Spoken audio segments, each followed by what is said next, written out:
Assalamualaikum warahmatullahi wabarakatuh. Salam sejahtera untuk kita semuanya.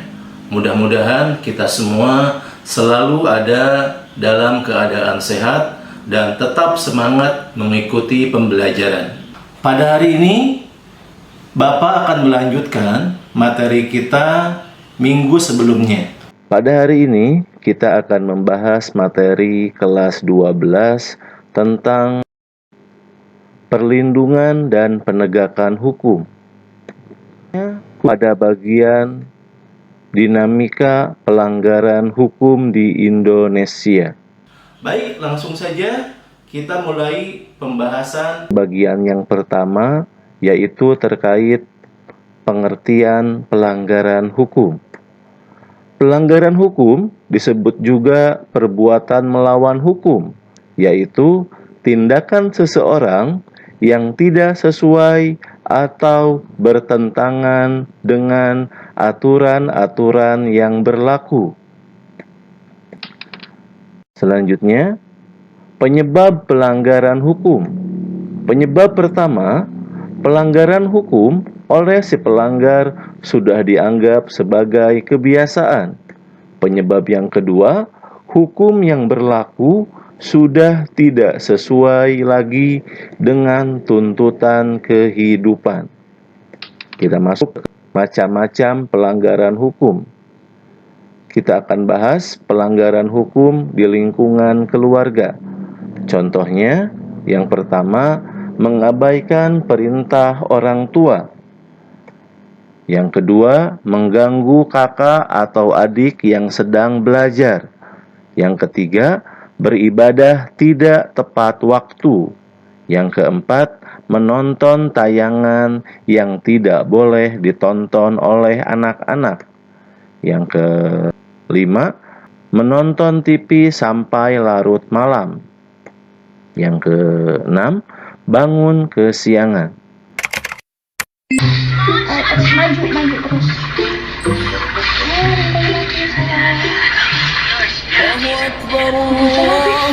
Tangan diajak, tangan. Aduh, baju bagus-bagus banget nih di Shopee. Pengen check out Shopee tapi nggak punya duit. Nyimpen duit orang tua aja deh. Kira-kira emak ada di rumah apa enggak ya? Kayaknya enggak ada.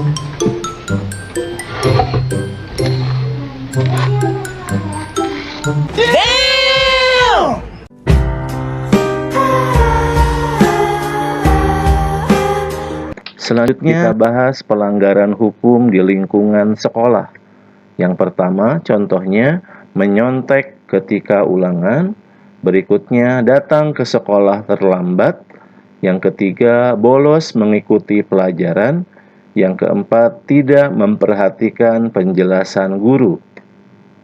Yang kelima, berpakaian tidak rapi dan tidak sesuai dengan yang ditentukan sekolah.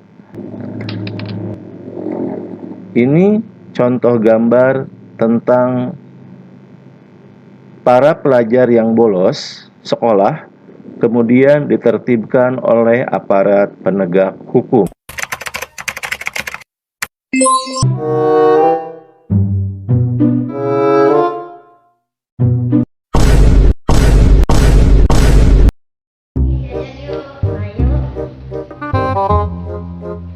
Nope.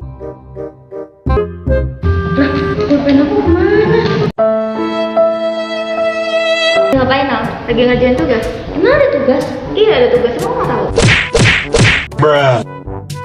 Kamu emang di rumah ngapain aja belum ngerjain? Biasalah, ML.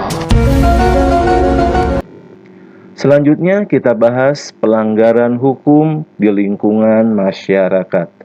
Contoh yang pertama, mangkir dari tugas ronda malam. Yang kedua, tidak mengikuti kerja bakti dengan alasan yang tidak jelas. Yang ketiga, main hakim sendiri. Yang keempat, mengonsumsi obat-obat terlarang. Yang kelima, melakukan tindakan diskriminasi kepada orang lain. Dan yang keenam, melakukan perjudian. Serta yang ketujuh, membuang sampah sembarangan. Berikutnya, pelanggaran hukum di lingkungan berbangsa dan bernegara. Contoh yang pertama, tidak memiliki kartu tanda penduduk atau KTP. Yang kedua, tidak mematuhi rambu-rambu lalu lintas. Yang ketiga, melakukan tindak pidana. Yang keempat, melakukan aksi teror terhadap alat-alat kelengkapan negara. Yang kelima, tidak berpartisipasi pada kegiatan pemilu. Dan contoh yang keenam, merusak fasilitas negara dengan sengaja.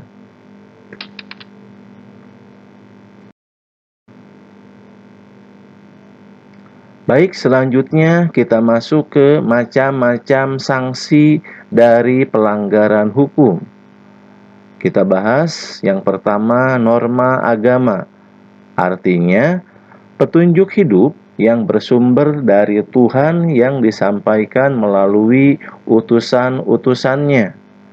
Contoh pengamalan norma agama, beribadah, kemudian tidak berjudi, lalu suka beramal baik. Selanjutnya sanksi. Sanksinya tidak langsung karena akan diperoleh setelah meninggal dunia. Hal yang dia dapatkan bisa berupa pahala atau dosa.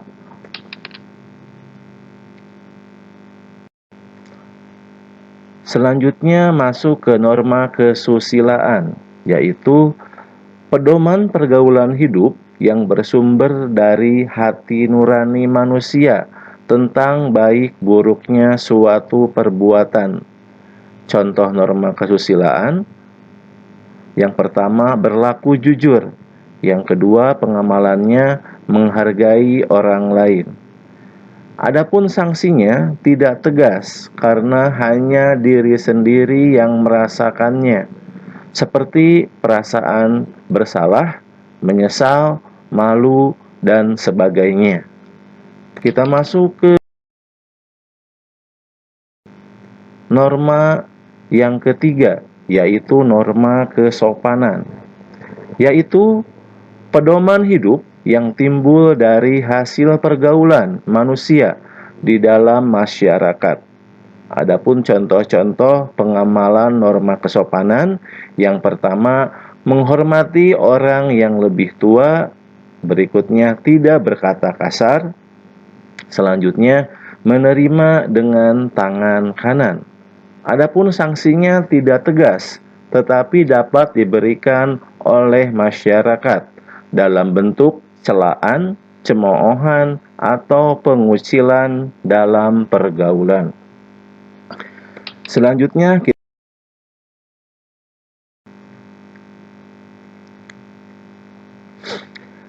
kita masuk ke norma yang terakhir, yaitu norma hukum, yaitu pedoman hidup yang dibuat oleh badan yang berwenang, yang bertujuan untuk mengatur manusia dalam kehidupan berbangsa dan bernegara.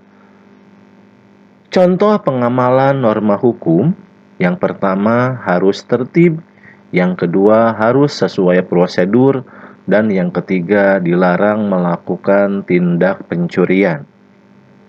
Adapun sanksinya tegas dan nyata, serta mengikat dan memaksa bagi setiap orang tanpa kecuali. Sanksinya bisa berupa penjara, denda, hukuman mati, penyitaan, atau lain sebagainya. Selanjutnya kita masuk ke macam-macam partisipasi dalam perlindungan dan penegakan hukum. Partisipasi yang pertama kita akan bahas dalam kehidupan di lingkungan keluarga. Yang pertama contohnya mematuhi perintah orang tua, ibadah tepat waktu, selanjutnya menghormati anggota keluarga yang lain seperti ayah, ibu, kakak, adik, dan sebagainya. Berikutnya, melaksanakan aturan yang dibuat dan disepakati keluarga. Berikutnya, partisipasi dalam kehidupan di lingkungan sekolah. Contoh yang pertama, menghormati kepala sekolah, guru, dan karyawan lainnya. Contoh kedua, memakai pakaian seragam sesuai yang telah ditentukan. Yang ketiga, tidak menyontek ketika ulangan. Yang keempat, memperhatikan penjelasan guru. Ini contoh gambar tentang siswa memperhatikan penjelasan guru sebagai bukti ketaatan hukum di sekolah. Dan yang kelima, mengikuti pelajaran sesuai dengan jadwal yang berlaku. Selanjutnya, kita masuk ke partisipasi dalam kehidupan di lingkungan masyarakat. Yang pertama, melaksanakan setiap norma yang berlaku di masyarakat. Yang kedua, melaksanakan tugas ronda malam. Ini contoh gambar pelaksanaan ronda malam yang merupakan bukti kepatuhan terhadap aturan yang berlaku. Kemudian, contoh partisipasi yang ketiga yaitu ikut serta dalam kegiatan kerja bakti. Yang keempat, menghormati keberadaan tetangga di sekitar rumah. Yang kelima, tidak melakukan perbuatan yang menyebabkan kekacauan di masyarakat seperti tawuran, judi, mabuk-mabukan, dan sebagainya. Yang keenam, membayar iuran warga. Selanjutnya, kita masuk ke partisipasi dalam kehidupan di lingkungan bangsa dan negara. Contoh partisipasi yang pertama adalah bersikap tertib ketika berlalu lintas di jalan raya. Yang kedua, memiliki KTP. Yang ketiga, memiliki SIM. Yang keempat, ikut serta dalam kegiatan pemilu. Yang kelima, membayar pajak. Dan yang keenam, membayar retribusi parkir. Demikian pembahasan tentang Materi dinamika pelanggaran hukum di Indonesia. mudah-mudahan materi hari ini bisa kalian pahami. Tetap semangat, tetap patuhi protokol kesehatan. Wabillahi taufiq wal hidayah. Wassalamualaikum warahmatullahi wabarakatuh.